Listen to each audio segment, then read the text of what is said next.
Bien, ben, j'ai le plaisir de passer la parole à Jérémy Decoq et Melchior Courtois qui vont nous faire la revue de l'actualité mensuelle de l'OCIR. Merci.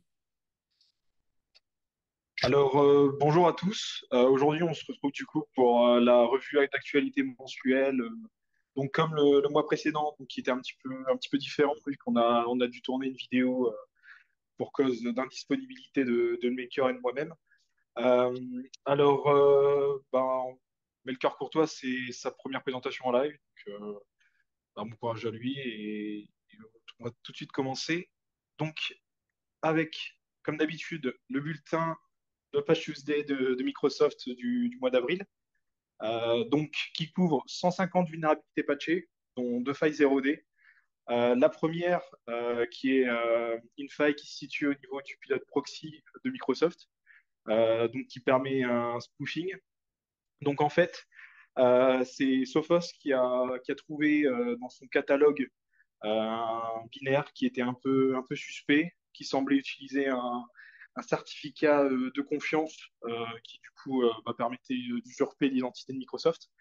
Donc en faisant un petit peu plus de recherche, en faisant un tour sur Virus Total, ils ont découvert que le binaire était utilisé par un autre projet, un projet open source qui s'appelle Lexi Android Screen Monitoring.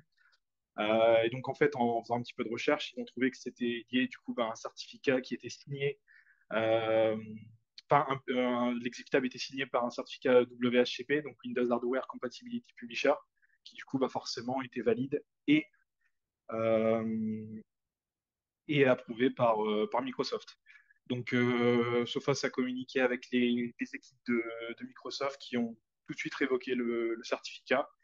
Et donc, il semblerait du coup que ce certificat soit présent et valide sur toutes les versions Windows Server supérieures à 2008.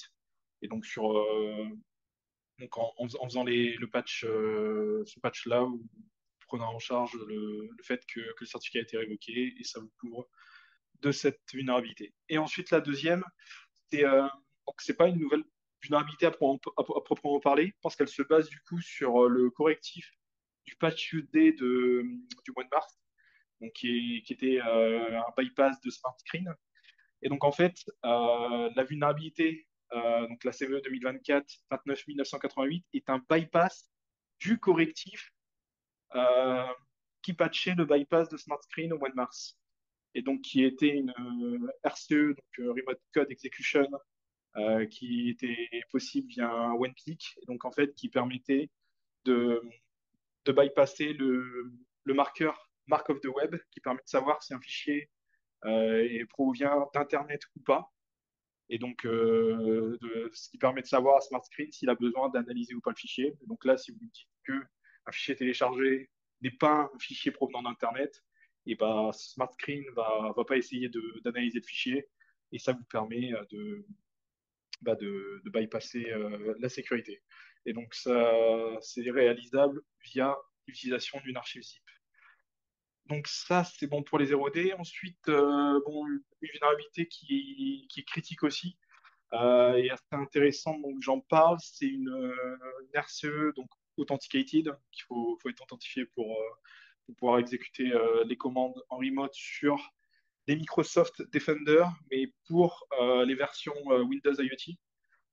Donc les versions spécifiques. Et donc là, vous avez trois vulnérabilités qui permettent des passes traversales, donc chemin absolu, et des injections de commandes. Ensuite, donc un rappel du coup, des fins de support pour les versions Windows 10 et Windows 11. Donc à prendre en compte que le mardi 11 juin, donc, le jour de la prochaine conférence de la prochaine réunion de l'OSIR, que on sera en fin de support pour la version Windows 10 21H2. Donc prenez en compte cette information et adoptez la pratique et communiquez à ceux qui auraient pas l'info et qui sont concernés.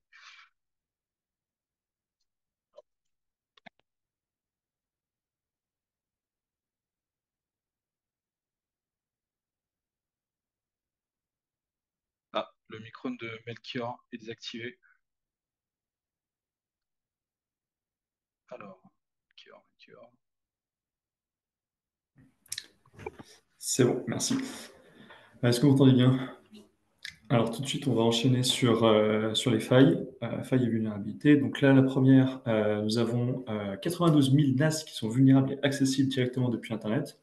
Donc il faut savoir qu'il y avait une backdoor qui était présente dans les NAS D-Link par défaut. Donc exactement ce qu'il y avait, c'est qu'il y avait un compte système nommé message bus sans mot de passe qui était présent. Donc pour rappel, le message bus, c'est un dispositif de transmission de données qui permet aux différents composants d'un système informatique de communiquer entre eux. Les modèles concernés par ces failles sont présentes. Sachez qu'il y a encore d'autres modèles qui sont encore plus obsolètes et qui sont toujours utilisés. La recommandation qu'on peut donner, évidemment, c'est au moins de cacher votre NAS derrière un VPN.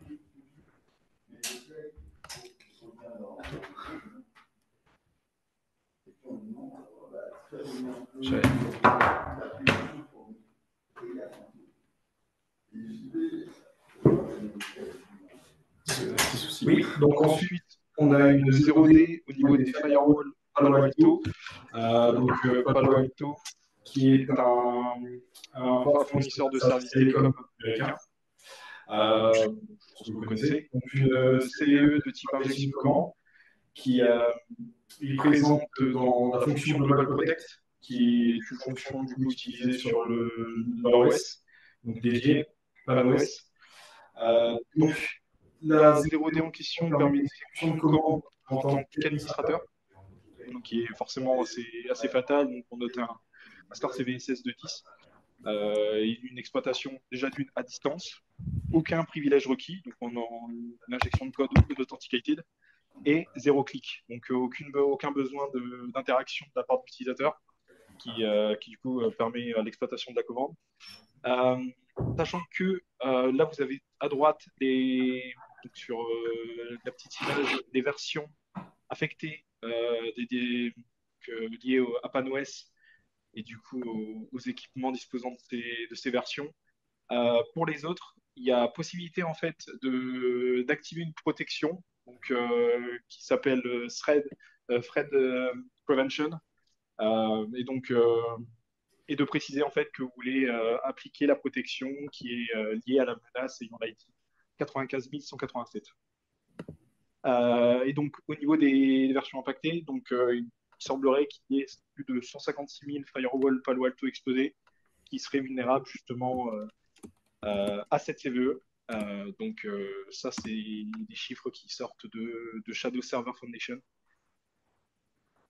Ensuite, on a une Remote Control Execution Unauthenticated qui est disponible sur le matériel Aruba. Donc, cette RCE est possible grâce à l'exploitation d'un ensemble de 4 CVE. Donc, ces vulnérabilités sont présentes sur l'OS du matériel Aruba, Aruba OS, et affectent certains équipements, donc Mobility Conductor, Mobility Controller et Aruba Central. La vulnérabilité de type buffer overflow, donc un dépassement de la mémoire allouée pour un programme.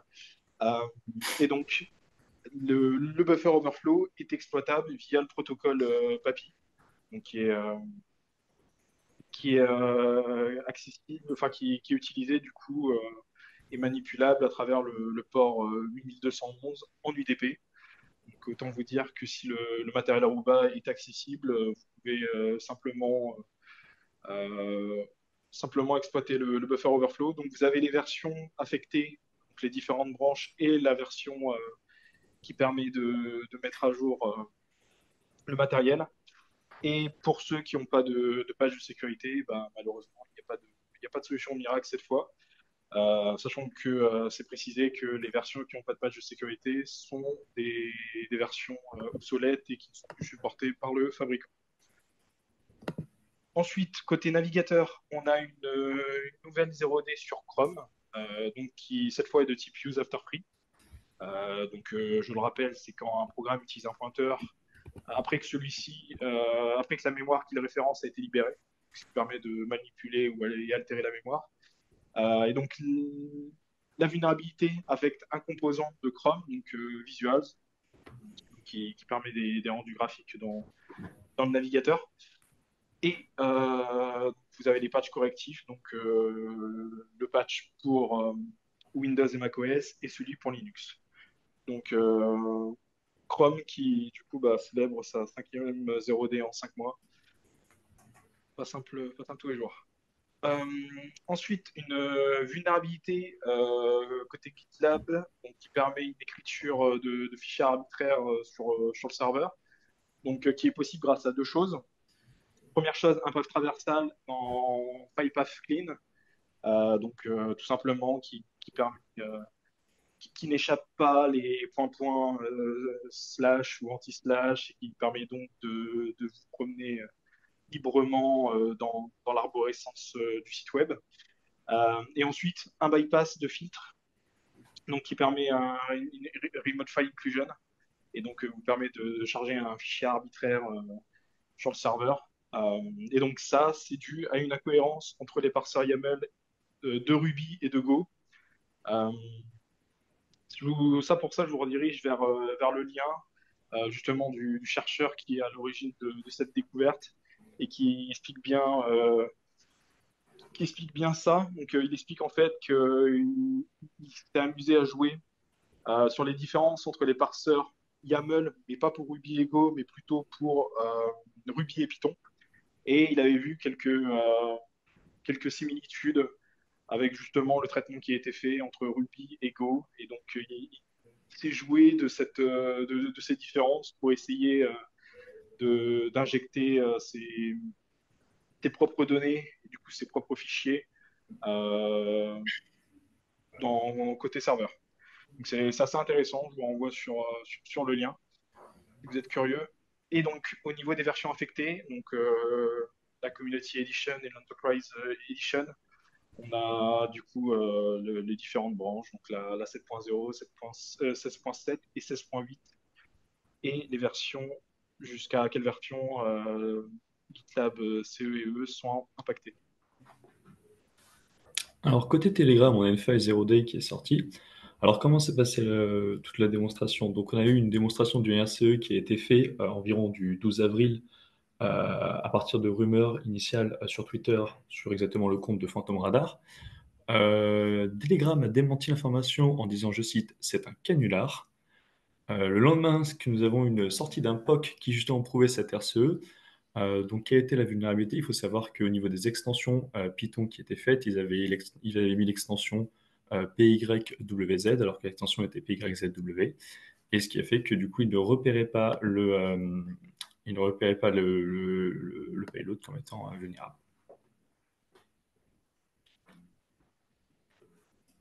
Je l'ai mis si tu peux aller à la suivante. Ok, merci. Du coup, prochaine, donc c'est pareil, File Zero Day sur PuTTY cette fois-ci. Alors, c'était en lien à la connaissance du nonce. Donc, le nonce, pour rappel, est un numéro aléatoire qui est destiné à être utilisé qu'une seule fois. Ça permet d'empêcher les attaques par rejet, notamment. Donc là, le fait qu'il puisse être retrouvé, ça a permis de déterminer la clé privée du client qu'il utilisait à partir d'environ 58 signatures. On estimait que c'était particulièrement dangereux au niveau de GitHub, parce que GitHub, l'authentification SSH était souvent disponible et utilisée pour se connecter. On a une faille du côté sur une extension WordPress nommée Forminator, qui est une extension assez connue, qui permet de gérer un ensemble de formulaires sur le CMS WordPress, donc que ce soit les formulaires de contact, formulaires d'inscription, formulaires de paiement, et j'en passe. Et cette faille qui vous permet d'obtenir une local file inclusion, donc qui peut vous permettre déjà de liquer des infos sur le site, donc que ce soit des fichiers de configuration, des données liées à des utilisateurs, et j'en passe, d'altérer des données du site ou même d'effectuer un déni de service. Et donc, il est recommandé de passer sur la version 1.29.3 qui corrige cette faille. Donc, Forminator 1.29.3, les versions en dessous de la 1.3 ont rencontré environ 320 000 actuellement disponibles. Faille critique qui est découvert sur Crush FTP. Donc, Crush FTP permet de mettre en place des serveurs FTP assez rapidement. C'est une RCO unauthenticated, donc assez énervée. Les versions concernées sont les versions inférieures à la 10.7.1 et la 11.1. On a recensé environ 1000 serveurs Crush FTP qui ont été vulnérables. Alors, nous, ça va, en France, on n'en a que 24, mais on peut quand même être touché au cas où si on a des données qui sont à l'extérieur. Donc, on conseille de patcher le plus rapidement possible. Alors là, c'est une vulnérabilité qui est vieille de 6 ans sur Lenovo, Intel et Supermicro. Ce qu'il faut savoir, c'est que ce sont des serveurs web, des contrôleurs BMC qui sont vulnérables depuis 6 ans. Alors BMC, c'est le Baseboard Management Controller. C'est un microcontrôleur qui est intégré sur la carte mère qui permet de faciliter la gestion à distance et la surveillance à distance du serveur. Donc pour faire cette surveillance, il utilise un serveur web. En l'occurrence ici, c'est Light HTTPD. Il y avait au niveau de la vulnérabilité, c'était un leak des adresses de la mémoire des processus, ce qui permettait de faciliter les contournements comme la SLR, pardon. Cette vulnérabilité est vieille de 2018 et elle avait été patchée de façon extrêmement discrète par Light HTTPD. Il n'y avait pas eu de CVE qui était associé, donc on a estimé qu'il y avait une absence de transparence de leur part. Donc on vous laisse regarder pour plus d'infos. L'entreprise qui a trouvé ces vulnérabilités, c'est Binarly, qui nous a fait suite. Donc là, vous avez directement les vulnérabilités avec les infos et les ID correspondent à ce que eux ils ont estimé au niveau des vulnérabilités. On a ensuite donc une faille exploitée sur OpenVPN 2, plus précisément sur la version OpenVPN G8, version disponible uniquement sur Windows. Donc l'attaque qui porte le nom d'OVPN-X. Donc en fait, qu'est-ce qui se passe en fait?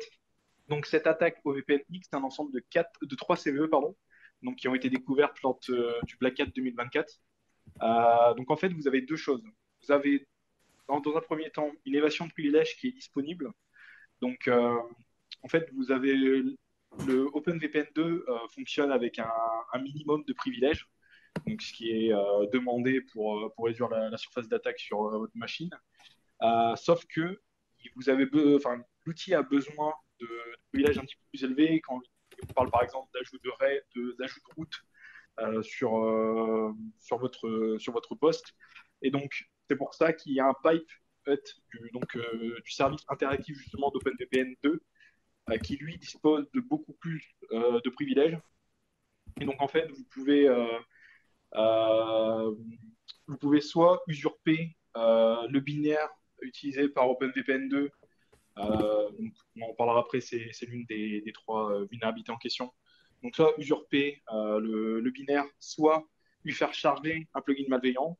Et donc, votre charge malveillante sera exécutée avec des privilèges assez élevés pour permettre une évasion de privilèges locales. Et donc, ça, c'est dans un premier temps. Et dans un deuxième temps, si vous êtes membre, vous avez le contrôle d'un membre du groupe OpenVPN Administrator, euh, vous avez la possibilité de joindre ce pipe via le réseau. Donc, on passe d'une attaque qui était disponible, exploitable en local, à une attaque exploitable en remote. Euh, et donc là, on est sur les mêmes conclusions, une évasion de privilèges disponible en remote. Et donc, au niveau des 3 CVE, la première était liée au chargement de plugins depuis des répertoires non surveillés, des répertoires qui sont dits comme n'étant pas de confiance. La deuxième, le fait que ce pipe de service disposant de privilèges assez importants était accessible en remote. Et la troisième, le cœur de l'évasion de privilèges. Et donc, les CVE ont été patchés sur les versions 2.6.10 et 2.5.10 d'OpenVPN G8. Ensuite, on a une évasion de privilèges côté VirtualBox. Donc, c'est une faille qui est présente dans la façon que VirtualBox gère ses logs. Donc, en fait, par défaut, les logs se situent dans State Program Data VirtualBox, qui est un emplacement qui est modifiable par n'importe quel utilisateur authentifié sur votre machine. Et donc, euh, Ce que fait VirtualBox, c'est qu'elle elle envoie vos logs vers des emplacements de backup, sauf que ça marche super bien si elle gère le déplacement d'un maximum de 10 logs en simultané. Si on passe sur un cas où VirtualBox doit transférer plus de 10 logs en même temps, il y a une attaque qui va être réalisable à ce moment-là, parce que VirtualBox gère mal, pardon, je vais y arriver, gère mal ce cas. Et donc une attaque par symbolique, donc par lien symbolique, qui peut vous permettre du coup de supprimer ou de déplacer des fichiers en tant qu'entité authority system, parce que du coup c'est avec ses privilèges, donc les plus hauts privilèges possibles sur une machine Windows. Donc c'est avec ce niveau de privilège que VirtualBox gère les logs sur la machine. Et donc ça c'est une des premières conséquences. Et la deuxième, vous pouvez déplacer une DLL malveillante que vous auriez préparée au préalable, du coup vers un répertoire où un simple utilisateur n'a pas accès et faire charger une application, la DLL, si possible, une application qui dispose de privilèges assez élevés pour pouvoir exécuter le code présent dans votre DLL. Donc une vulnérabilité assez critique, donc mettez à jour votre VirtualBox, c'est pareil pour passer sur une version minimum 7.0.16. Donc il y a un POC disponible si vous voulez faire des tests dans des labs. Vulnérabilité sur les NAS QNAP. Alors, si vous avez une sensation de déjà-vu, c'est normal, c'est parce que dernièrement, il y a déjà 3 vulnérabilités qui sont sorties. Là, nous avons 3 nouvelles vulnérabilités et 2 failles de sécurité qui sont apparues. Donc, les 2 failles de sécurité ont été découvertes lors de la compétition Pwn2Own qui a eu dernièrement. Les 3 vulnérabilités peuvent aller de l'injection de commande à une compromission totale du NAS avec récupération des fichiers. Donc, les CVE sont disponibles. Et les versions sécurisées minimum à avoir sont présentes. Donc là, on le redira jamais assez, mais mettez à jour vos serveurs. On a ensuite deux injections SQL donc, présentes sur GLPI. Donc l'injection SQL donc, présente dans deux fonctions différentes. Donc, la première étant une fonction de recherche dans la carte GLPI. Vous voyez de quoi je parle si vous êtes familier avec l'outil de ticketing. Donc, elle, pour le coup, qui nécessite d'être authentifiée. Et la deuxième, qui se situe dans sa fonction de recherche sauvegardée. Donc, du coup, elle ne nécessite aucune authentification préalable et peut même vous permettre de prendre le contrôle d'un compte sur l'outil, sur GLPI. Donc assez critique, surtout que vous n'avez aucun besoin d'être authentifié. Et donc, il est recommandé de passer à la version 10.0.15.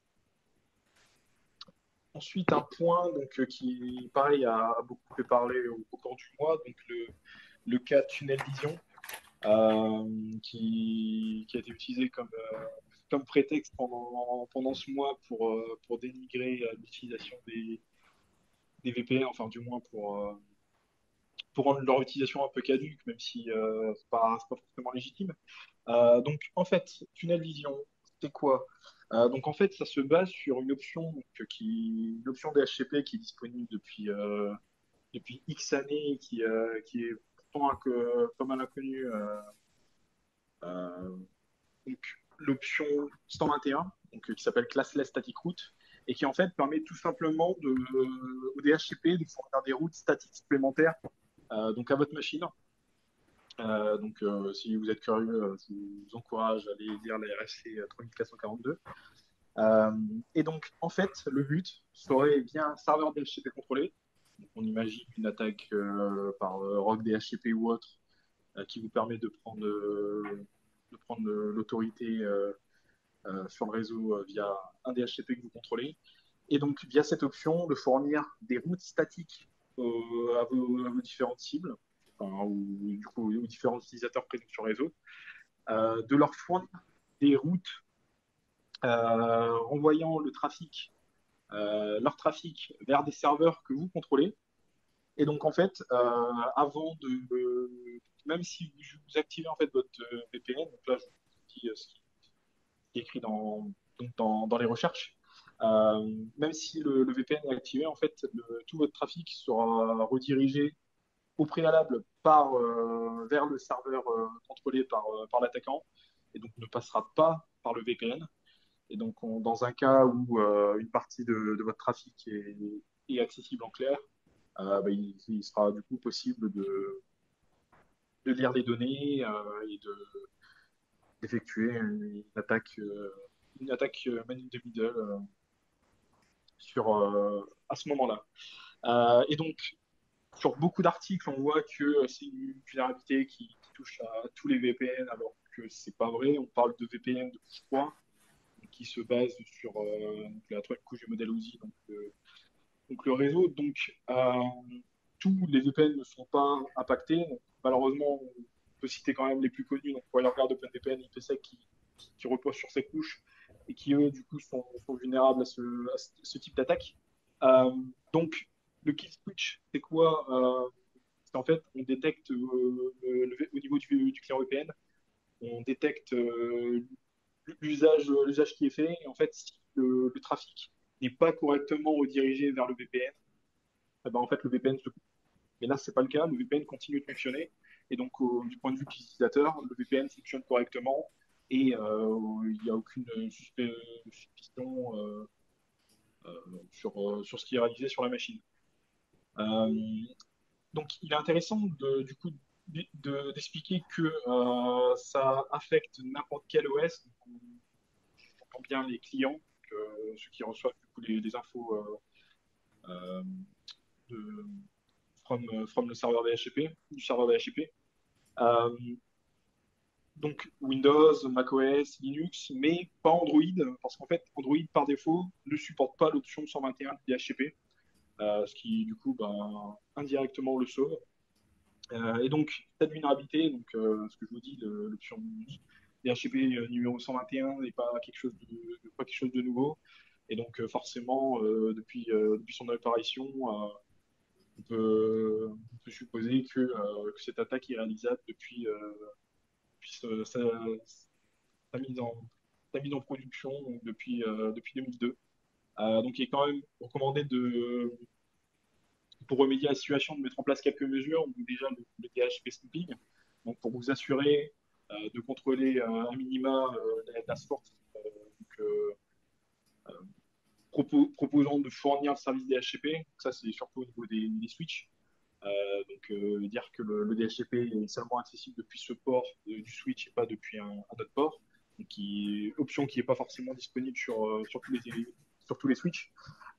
Ensuite, de configurer correctement les firewalls. Donc là, on parle surtout des firewalls en local. Donc, par exemple, pour contrôler au niveau des flux, vous assurez que donc les flux sur le port 3768 liés au DHCP euh, sont envoyés seulement depuis des adresses de confiance qui doivent être le serveur DHCP de confiance. Voilà. Donc, pareil, je vous envoie sur les différentes documentations, les labs et outils qui ont été fournis par les chercheurs en question qui ont très bien documenté le sujet. Alors maintenant, parlons un peu de piratage. Donc, il y a une intrusion informatique chez Dropbox Sign. Donc, Dropbox, tout le monde connaît. Dropbox Sign, c'est la solution de signature numérique. Donc, qu'est-ce qui s'est passé? Ils ont une compromission d'un compte admin ayant accès à la base des clients. Alors, au niveau de la compromission, on n'a pas plus d'informations sur qu'est-ce qui s'est passé exactement. Il faut savoir qu'il y a un ensemble de données qui ont été volées au niveau, que ce soit les noms, adresses, mails, mots de passe hachés, clés API et jetons authentes. Donc, c'est-à-dire qu'il faut, tous ceux qui sont un compte chez Dropboxen doivent absolument changer leurs accès d'authentification, sachant qu'il y a aussi de plus, même les personnes qui ont simplement un compte invité, qui étaient venus juste pour signer un document ou consulter un document, qui ont dû mettre leur nom et leur adresse mail, qui sont aussi vulnérables à ça, enfin plutôt qui sont aussi exposés. Le malware Android du moment, c'est Brockwell. Donc, il faut savoir c'est que c'est un spyware qui a été développé par le Baron Samedi, qui est connu initialement pour Brockwell Android Loader, qui était un programme qui permettait de contourner les mesures de sécurité d'Android 13. Donc celui-là, exactement, donc il fait juste infiltrer le mobile en faisant passer pour une mise à jour de Chrome. Donc globalement, ce que font déjà beaucoup de malware. Lui, il enregistre les frappes clavier, active le microphone, récupère la position géographique actuelle, met en place des captifs portales bancaires. En gros, la panoplie complète pour récupérer toutes vos informations. Infostealer par une IA générative. Donc, on a vu une dizaine d'entreprises allemandes qui sont ciblées par le groupe TA547, ou connu sous le nom de Schoolie Spider. Donc, ce groupe est connu pour ses chevaux de Troie comme Z-Loader, The Trick et Ursnif, ou alors pour avoir utilisé Cobalt Strike comme payload. Donc, ce qu'il faut savoir, c'est que eux, ce que les dizaines d'entreprises allemandes ont subi, c'est un phishing qui usurpait l'identité de Metro, qui était un partenaire avec qui ils travaillent, avec un mail contenant une pièce jointe.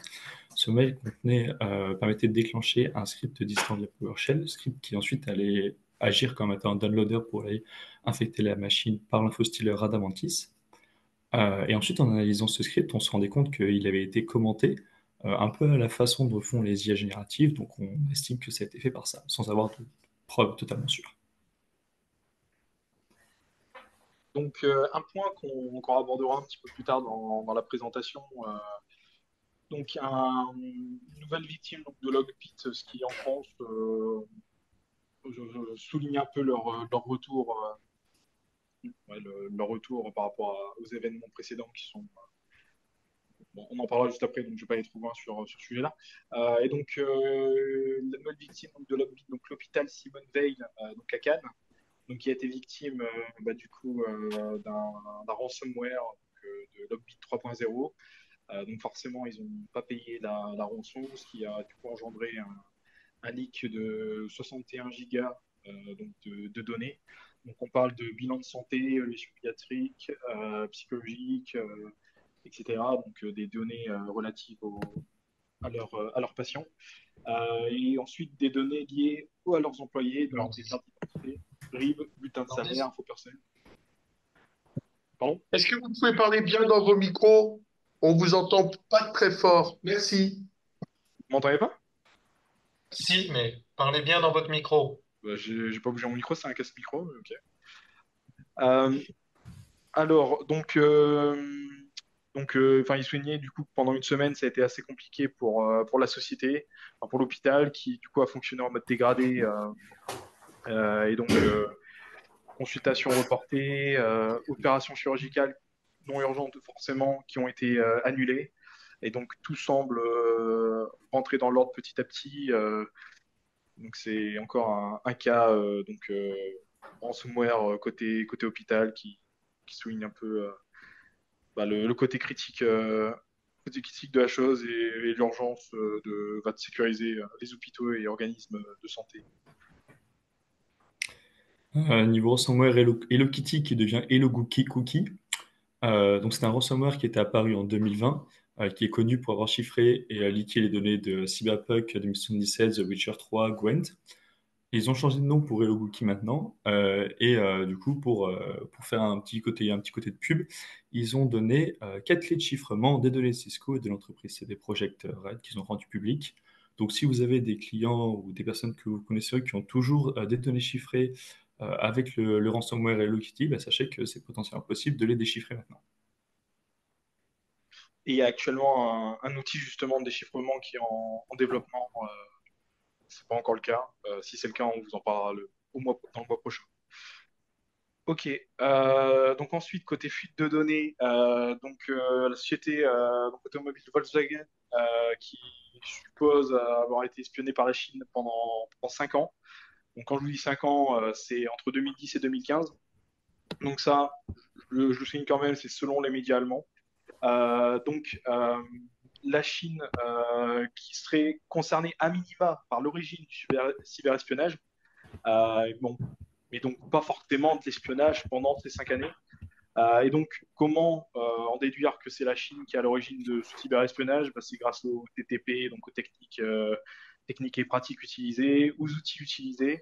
Donc, en outils utilisés, enfin, il a été noté que China Shopper et PlugX ont été utilisés, au IOC récolté, les adresses IP et autres qui veulent tout et rien dire.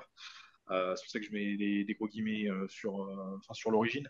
Et donc, on estimerait que plus de 19 000 documents confidentiels auraient été volés pendant cette phase d'espionnage.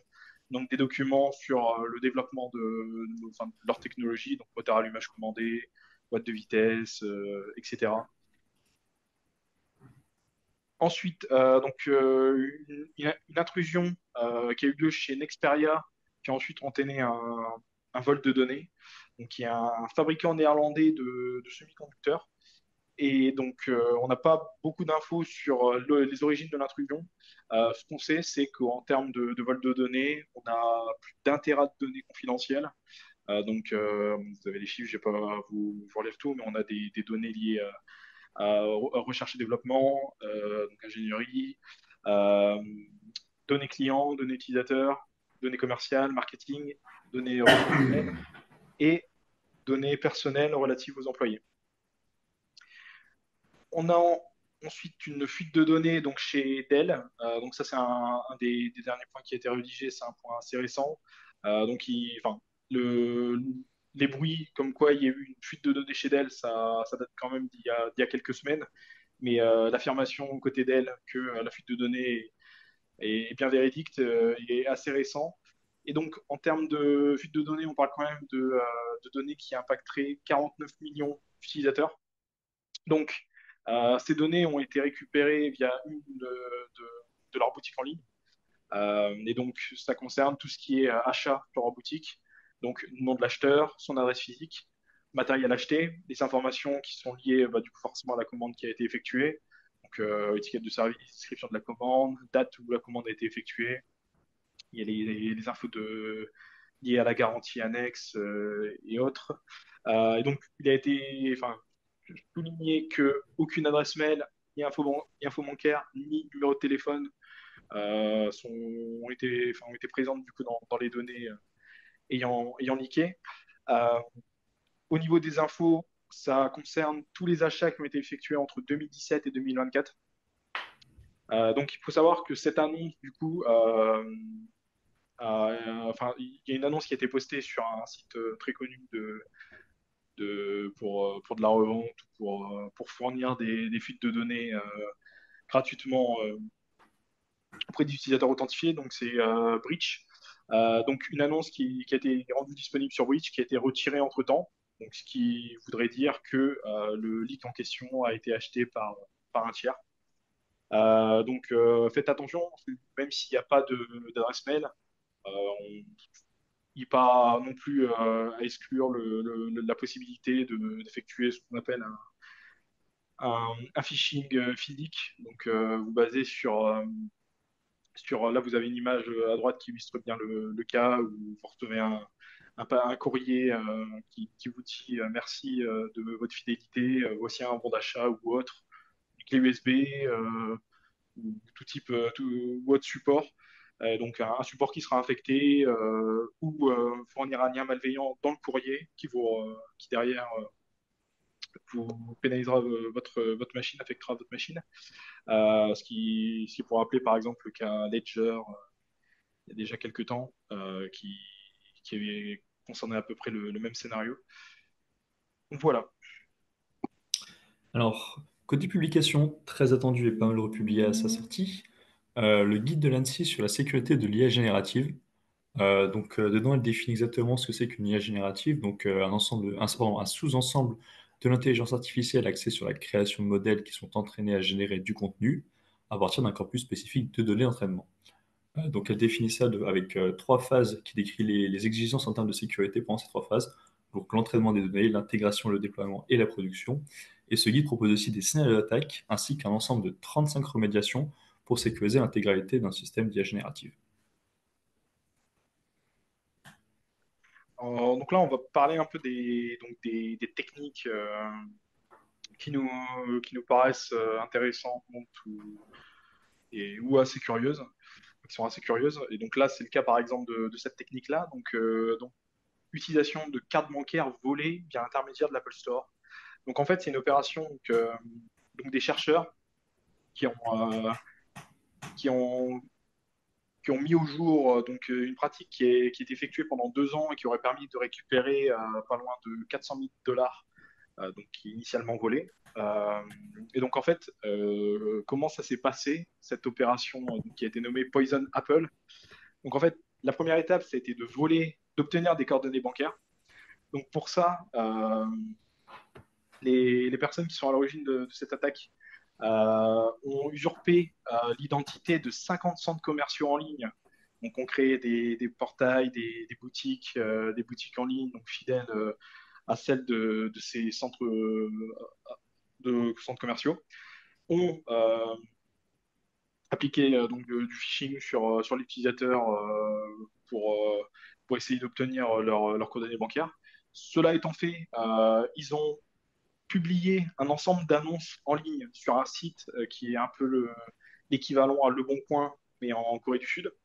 Donc, ils ont déposé des annonces pour de la revente d'iPhone, d'Apple Watch, d'AirPods, donc de matériel Apple reconditionné. Et donc, lorsqu'un utilisateur effectuait un achat donc, sur le site coréen, euh, donc, personne A demande un iPhone 13. Derrière, le groupe d'attaquants commandait sur l'Apple Store un iPhone 13, activer l'option Someone Else Pickup qui vous permet en fait de déclarer un tiers pour obtenir à qui livrer le matériel. Donc là, le groupe d'attaquants fournissait les informations de personne A, donc la personne légitime qui a effectué la commande sur le site coréen, ce qui du coup lui permettait d'obtenir, elle, de son côté, un iPhone, et vous, en fait, le groupe d'attaquants, pour en payer sur l'Apple Store, utilisez justement une carte bancaire volée, carte bancaire, info bancaire qui ont été obtenues lors du phishing de l'étape 1. Ce qui du coup leur permettait d'utiliser cet argent volé, et derrière, bah, la personne recevait bien son équipement, ce qui l'alertait pas, et leur a permis du coup d'utiliser cette technique pendant plus de 2 ans. Donc au final, on peut dire qu'il y a quelques victimes gagnantes, parce que du coup, les personnes qui ont été victimes du phishing, elles, du coup, ont perdu une des sommes importantes. Mais derrière, les personnes qui achetaient sur le site coréen s'attendaient à du matériel d'occasion et au final ont obtenu du matériel neuf, du coup, pour un prix, forcément pour de l'occasion, qui était un peu moins cher que le prix initial du matériel neuf. Distribuer ces malwares via des liens GitHub. Donc ça, c'est une feature donc, qui est disponible sur GitHub qui vous permet en fait, lorsque vous commentez un commit ou un pull request, d'attacher un fichier. Donc quand vous faites ça, il y a un lien qui se crée côté GitHub qui du coup, donc vous avez une URL forgée tout en bas, donc github.com, le nom d'utilisateur du projet, le nom du dépôt, le files, l'identifiant du fichier et le nom du fichier. Donc en fait, lorsque vous attachez des fichiers du coup sur un commit ou sur un pull request, les fichiers au final semblent bien hébergés sur le dépôt, donc sur GitHub, alors que ce n'est pas du tout le cas, et ils semblent presque de confiance. Donc là, vous avez des exemples, par exemple, tout en bas, donc HTTPS, GitHub, Microsoft, et j'en passe, ou Zip, qui du coup semblent provenir de GitHub et des dépôts de Microsoft, alors que historiquement, je ne vais dire que pas le cas, c'est le cas, mais c'est pas pour autant qu'il faut faire confiance au fichier en question. Et donc, le grand.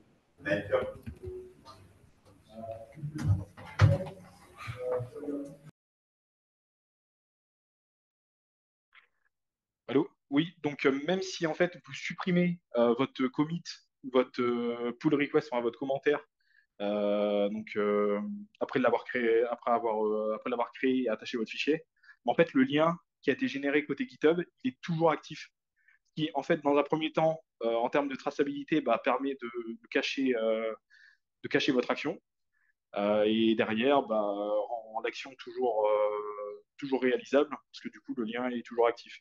Donc ça a été normalement changé.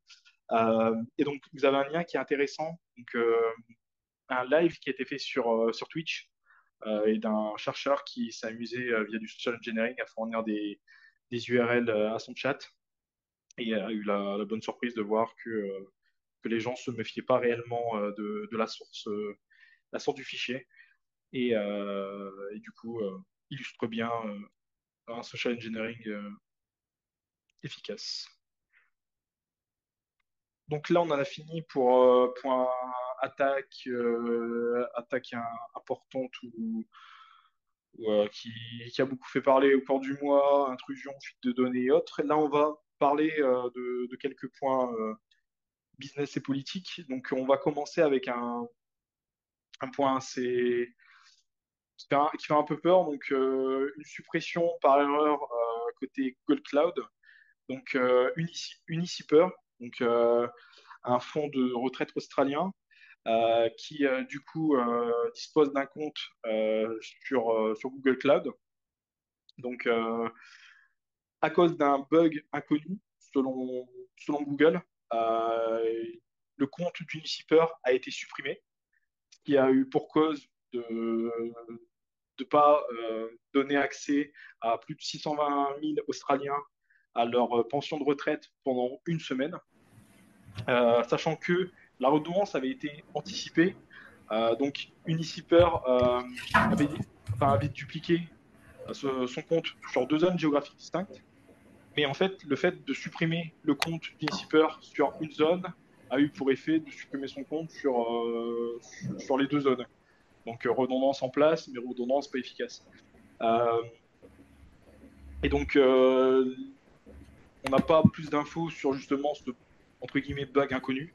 Malheureusement, je serais curieux de savoir est-ce que c'est réellement un bug, je n'y crois pas, ou est-ce que c'est simplement un mauvais clic ou un stagiaire qui a fait n'importe quoi. Je pense qu'on ne le saura jamais. Mais depuis, je vous rassure, les fonds ont été restaurés. Il a quand même, enfin, je cite, la restauration de l'instance a nécessité une quantité incroyable de concentration, d'efforts et de partenariat entre nos équipes. Euh, donc ça fait un peu peur. Donc se dire qu'au final la redondance n'a pas l'air si efficace que ça. Si on a besoin d'efforts incroyables pour restaurer ça. Et donc, n'oubliez pas, donc ça c'est un peu la morale de cette histoire, n'oubliez pas que le cloud, bah, c'est toujours une personne qui est devant un ordinateur et que le cloud n'a rien de magique. Alors, une traîtrise qui coûte cher. Donc, on avait un ex-employé de la NSA qui était endetté, qui a vendu des informations à un supposé espion russe, qui était en réalité un agent infiltré du FBI. Cet employé de la NSA a passé 3 semaines là-bas, a imprimé 3 documents classés secrets et s'est fait avoir et a été condamné à 22 ans de prison. Comme quoi, si vous êtes corrompu, évitez de filer les documents. Évitez la corruption directement. Il y en a qu'en ligne. Donc, ça, c'est un cas assez drôle. Donc, une personne qui a été victime d'une arnaque sur La Centrale. Donc, je pense que vous connaissez tous. C'est un site qui regroupe des annonces pour des voitures d'occasion. Donc, c'est pour les particuliers et pour les pros. Donc, victime d'une arnaque en 2019. Elle a perdu l'équivalent de 17 000 euros, donc à hauteur d'un achat d'une voiture sur le site. Euh, enfin, du coup, sur un site de paiement frauduleux, donc le site en question qui n'était pas la centrale.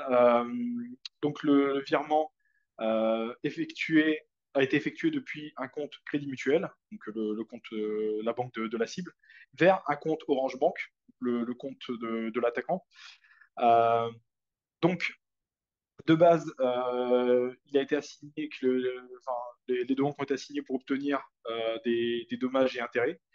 Donc, d'abord, au tribunal, d'abord, c'était la victime qui a été condamnée lui-même à payer les frais de justice des deux banques. Donc ça, c'est 2021, donc 2 ans après l'arnaque. Donc, il a décidé de faire appel et il a obtenu gain de cause du coup en cours d'appel, donc en 2024, 3 ans après. Et au final, c'est Orange Bank et la caisse du Crédit Mutuel qui doivent réparer son préjudice. Donc, on est à 17 000 euros prix de la voiture, 5 000 euros dommages et intérêts, plus tout ce qui est frais de justice engagés. Si vous voulez les prix exacts, vous avez la décision de la Cour d'appel à Rennes qui est disponible dans les liens. Et donc, pour quelle raison il a obtenu gain de cause? Donc, côté Orange Bank, parce qu'il a été noté qu'il y avait une vérification d'identité qui était un peu trop laxiste, même manquante, qui aurait pu empêcher, qui aurait pu permettre d'identifier l'origine et le côté malveillant de l'attaquant et de rendre et de lui empêcher en fait tout simplement de créer un compte côté Orange Bank. Et pour le Crédit Mutuel, un manque de prévenance parce qu'en fait il y a eu pas mal d'échanges entre justement la victime et Crédit Mutuel pour savoir si le site était légitime ou pas. Et Crédit Mutuel qui lui a dit que le site n'avait pas l'air de poser de problème et qu'il pouvait effectuer le paiement en toute confiance.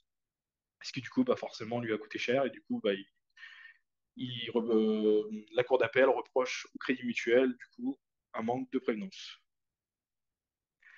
Donc voilà, donc ensuite, côté conférences, vous avez la liste des conférences qui sont malheureusement déjà passées, et des conférences à venir, donc le stick du 5 au 7 juin à Rennes, passe de Salt du 3 au 5 juillet, et le hack compile, donc pour sa 20e édition, du 5 au 7 juillet.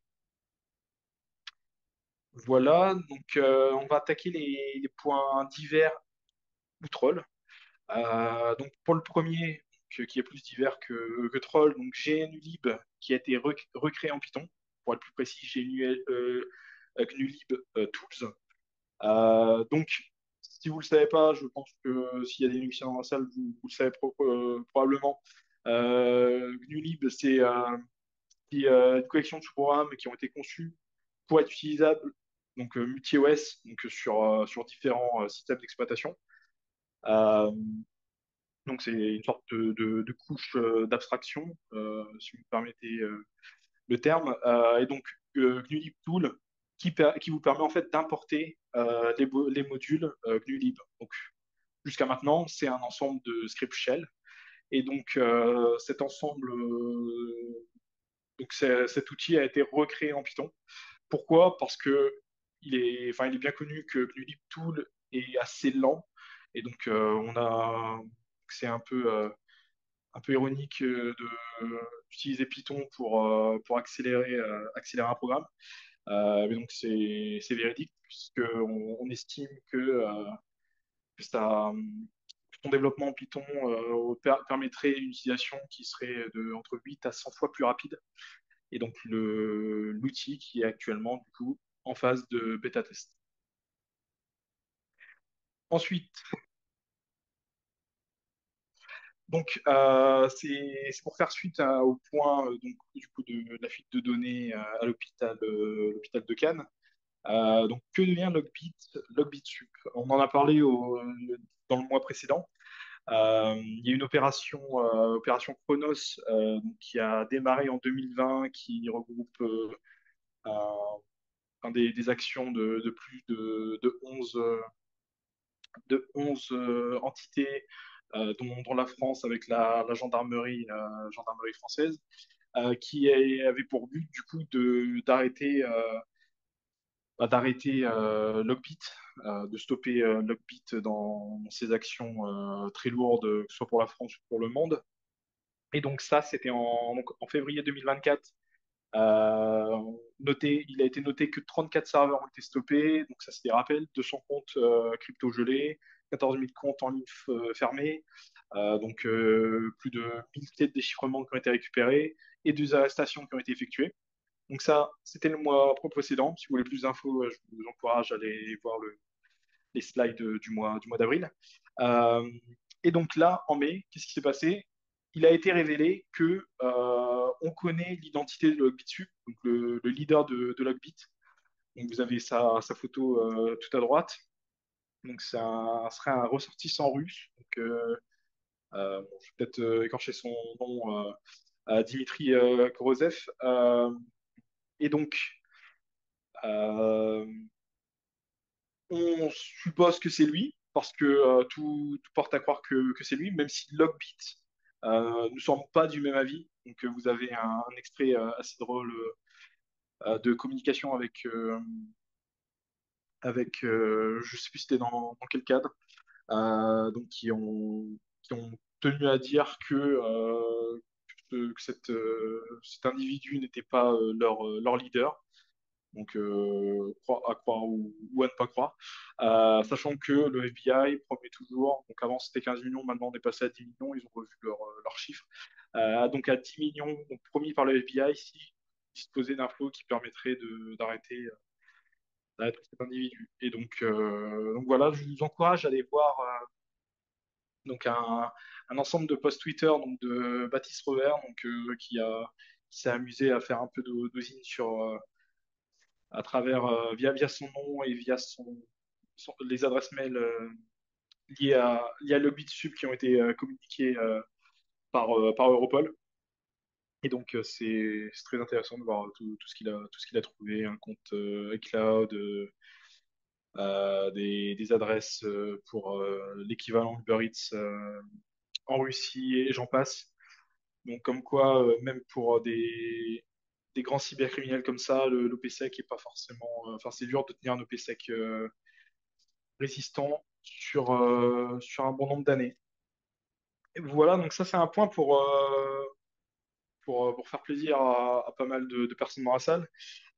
Donc le fait que le code source de MS-DOS 4 a été rendu public, donc a été publié en tant que code source, donc ce qui fait suite à la publication de Microsoft des codes sources de MS-DOS 1.25 et 2.0 il y a plus de 10 ans. Donc, si vous êtes courageux, donc c'est du full assembleur 8086, donc qui est sous licence MIT, sachant que vous n'avez pas qu'MS-DOS 4. euh, vous avez aussi, donc en fait, il y a eu des discussions entre Microsoft, IBM et des chercheurs, dont Scott Hanselman, qui du coup ont porté enfin des échanges qui ont été portés jusqu'aux oreilles de Ray Ozzie, donc l'ancien directeur de Microsoft, qui, ce qui a permis en fait de récupérer un ensemble de binaires et de documents originaux qui sont même inconnus du grand public, qui étaient soit en phase de bêta, soit qui ont jamais vu le jour pour d'autres raisons, ce qui est appelé le Ozzy Drop.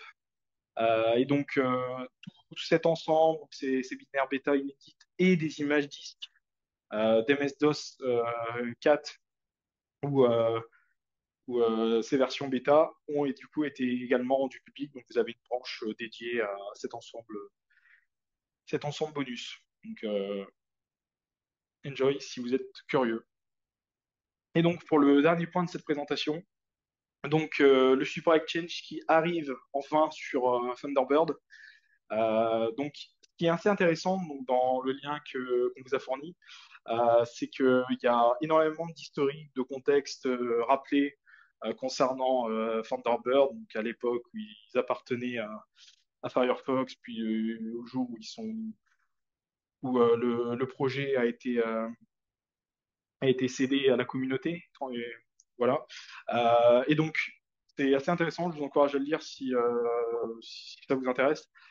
Donc, sachant que le support d'Exchange était déjà disponible, mais pas nativement, donc c'était via des add-ons type Xquia for Exchange et j'en passe. Mais il sera finalement supporté nativement. Donc, cette feature arrivera donc, sur la version ESR en juillet 2024. Donc, dans un premier temps, il prendra en charge uniquement les mails et c'est dans le futur donc, qui pourra enfin prendre en charge les calendriers et les carnets d'adresse. Donc, actuellement, Thunderbird, donc une grosse partie de son code source est basée sur Firefox. Donc, c'est écrit en C++. Euh, mais ils ont décidé en fait pour ce support de le développer en Rust. Donc, les raisons, donc, c'est cité de l'article, c'est pour tout ce qu'apporte Rust en termes de sécurité de la mémoire, en termes de performance, de modularité et pour ton écosystème.